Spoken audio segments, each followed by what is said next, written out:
Aici avem iarăși Sebeșul, dar în altă parte. Da. Foarte frumos e pe aici, calmator. Și noi ce să zice aici, că nu-i frumos. Ce să zic? Acum o să coborâm puțin mai jos, să vedeți mai clar.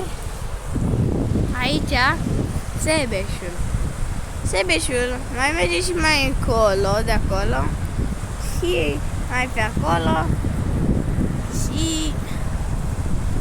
nu înțeleg, eu am găsit aici niște pietre fine și am găsit și cuarț.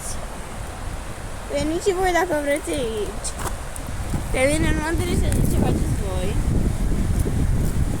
dar zice dacă e fain. Oricum, acum să ne ducem pe aici, ne plimbăm. Mergem pe jos să vă arătăm prin față Sebeșul.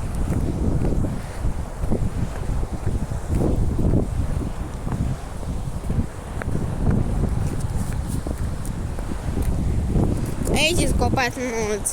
Cred că vedeți deja, nu mai trebuie să vă spun. Aici vedeți totul. Totul. Frumos acolo pietre. Și mai pe aici mai este mult drum de apă. Și eu să vă pun telefonul să uitați și voi câteva minute la asta. Uitați ce frumos e.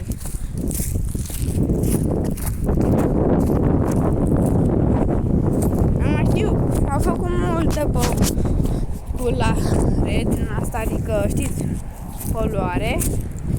Sunt multe gunoi pe aici. Acum o să ne punem pe un cum din ăsta și o să vedeți o frumusețe unde trebuie să faceți un picnic pe aici. Uitați, aici trebuie să faceți un picnic. Vedeți? Vedeți aici?